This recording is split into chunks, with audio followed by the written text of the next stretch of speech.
ये 1933 का एक गर्म दिन था। मॉरिस विल्सन नामी एक ब्रिटिश आदमी अपने छोटे खुले हवाई जहाज की स्टिक मजबूती से पकड़े हुए फ्यूल टैंक को खत्म होते देख रहा था।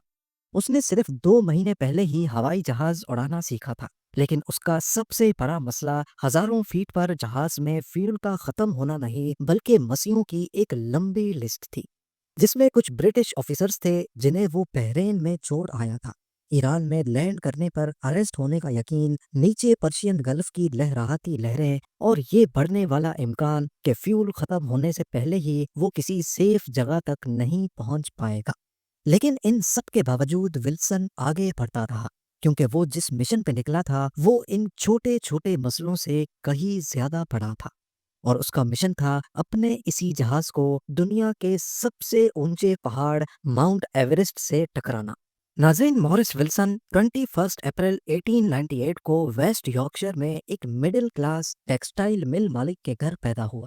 मॉरिस के लिए अगर ग्रेट वॉर 16 साल की उम्र में शुरू ना होती तो शायद वो भी अपने खानदानी टेक्सटाइल बिजनेस में शामिल हो जाता, मगर इसके बजाय उसने अपने बड़े भाई विक्टर के नक्शे कदम पर चलते हुए अपनी 18वीं बर्थडे पर ब्रिटिश आर्मी ज्वाइन कर ली। उसे जल्दी से जंग के मैदान में जाने की बेचैनी थी। आखिरकार नवंबर 1917 में विल्सन को फ्रांस भेज दिया गया, जहां जर्मन्स ब्रिटिश आर्मी पर हमला कर रहे थे। सुबह 7 बजे तक जर्मन्स ने विल्सन की बटालियन की 4 कंपनीज में से 3 को घेर लिया, मगर विल्सन, जो अब तक बची हुई डी कंपनी में था, मशीन गन पोस्ट से जर्मन्स पर अंधाधुंध फायरिंग करता रहा। विल्सन बहुत जिद्दी था, ऐसी जिद जो किसी को मार भी सकती थी, मगर वो इस जंग से बिना किसी चोट के बच निकला, अपनी कंपनी का आखिरी सिपाही जो घायल नहीं हुआ था। उसकी बहादुरी पर उसे मिलिट्री क्रॉस से नवाजा गया, क्योंकि उसकी वजह से जर्मन्स का हमला रोका गया था। मगर ये इनाम मिलने के कुछ ही महीने के बाद जून में विल्सन को दोबारा फ्रंट लाइन पर भेज दिया गया। 19 जुलाई 1918 को विल्सन एक छोटी टीम के साथ आगे बढ़ रहा था जब एक जर्मन मशीन गनर ने उन्हें देख लिया और फायरिंग शुरू ने कर दी। उन्हें देख विल्सन की पीठ और लेफ्ट बाजू पर गोली लगी, मगर वो जिंदा बच गया। ये जख्म उसके बाजू में दर्द और कमजोरी का सबब बने, जो जिंदगी भर उसका पीछा करते रहे।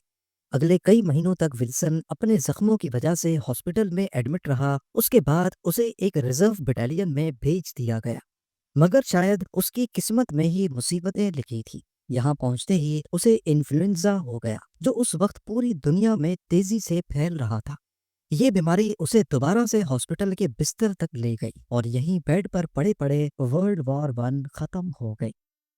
ट्रीटमेंट के दौरान विल्सन ने वॉर मिनिस्ट्री को एक खत लिखा, जिसमें उसने अपनी चोटों के लिए पेंशन की दरखास्त की, मगर मिनिस्ट्री ने ये गुजारिश रद्द कर दी, क्योंकि फौजी डॉक्टर्स के मुताबिक उसकी चोटें इतनी सीरियस नहीं थीं कि उसे पैसे दिए जाएं।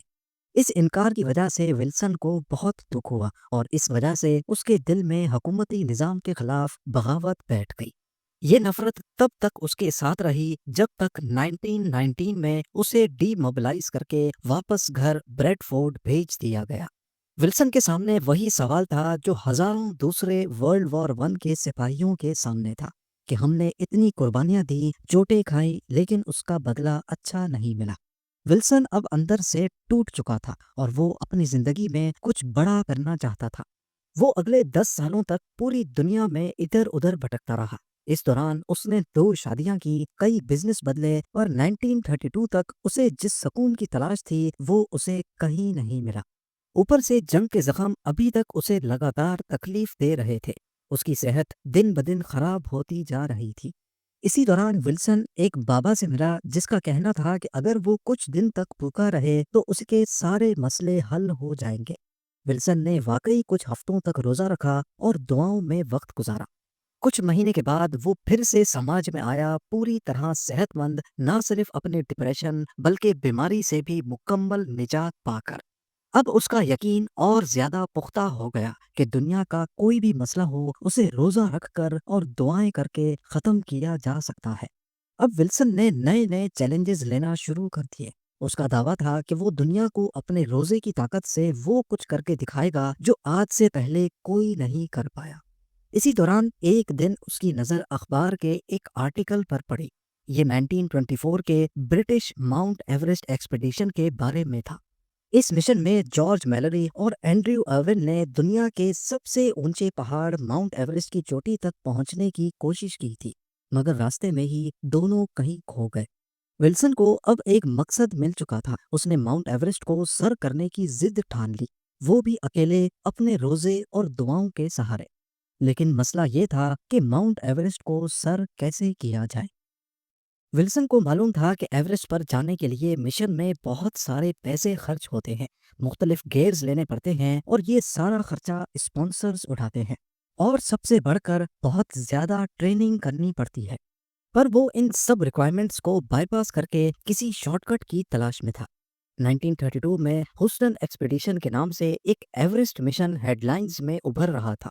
इस मिशन में एक जहाज पहली बार माउंट एवरेस्ट के ऊपर जाएगा और वहां से इसकी फोटोज खींची जाएंगी।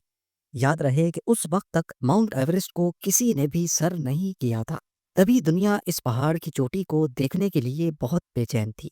यहाँ विल्सन के जहन में एक खराफाती आइडिया ने जन्म लिया।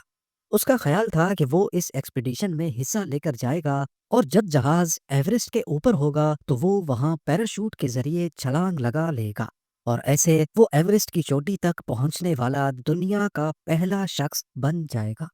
कुछ ही हफ्तों के बाद उसने इस आइडिया को नामुमकिन समझकर रद्द कर दिया, पर एक ऐसे आइडिया के लिए जो इससे भी ज्यादा खतरनाक था।